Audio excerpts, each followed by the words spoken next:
Look at that sticky, glistening chicken. Today we're prepping crispy potatoes and barbecue chicken that hits so hard, you'll want to buy it a drink first. Here is everything we need for this masterpiece. As always, the exact measurements are waiting for you down in the video description. For the potatoes, make sure you get a waxy, firm cooking variety like Yukon Golds. First, let's get a pot of water on the stove and bring it to a boil.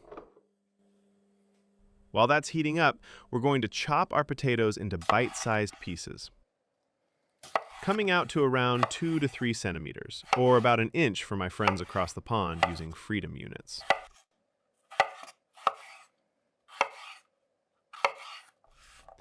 Once the water is boiling, add 2 teaspoons of salt and 1 teaspoon of baking soda. The baking soda breaks down the pectin on the surface of the potatoes, drawing out the starch to create a starchy paste that turns into an insanely crispy crust later. Let them boil for about 5 minutes. After 5 minutes, drain them into a colander and give them a vigorous shake for about 10 to 15 seconds. Don't be gentle here. We want the edges completely roughed up, looking like they're coated in a thin layer of mashed potatoes, because that rough texture is the secret to maximum crunch. Now, toss them into a bowl with 1 teaspoon of oil or a generous hit of cooking spray. Add 1 to 2 teaspoons of garlic powder and some rosemary to taste.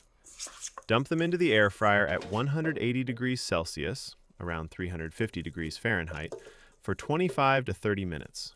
If you don't have an air fryer, use a conventional oven at 200 degrees Celsius, or 400 degrees Fahrenheit, for 30 minutes. Either way, make sure to give them a good shake halfway through so they get an even color. While the potatoes are getting crispy, let's handle our chicken thighs. We're keeping it super simple and just cutting them once or twice into nice bite-sized pieces. Into the bowl with the chicken, we're adding 2 teaspoons of garlic powder,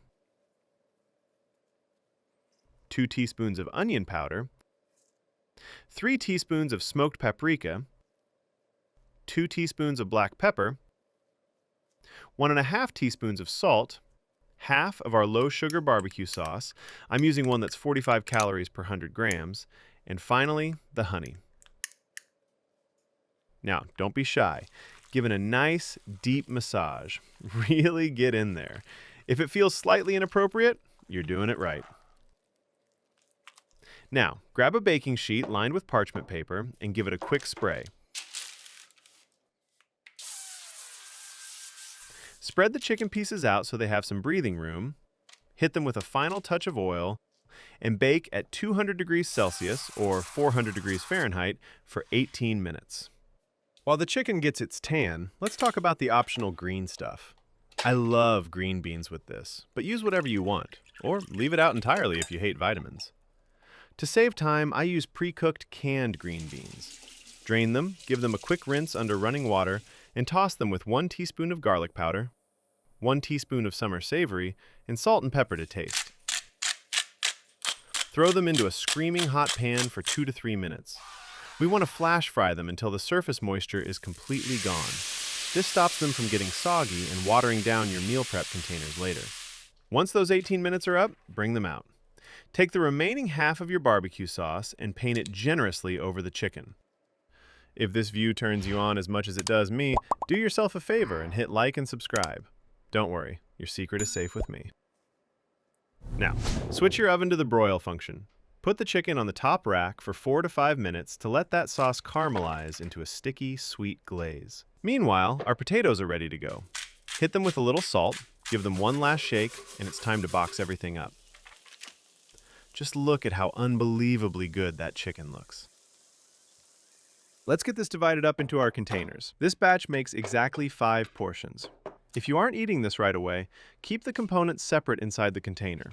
That way, when it's time to reheat, you can pop the potatoes back into the air fryer for 3 to 4 minutes to bring back that legendary crunch.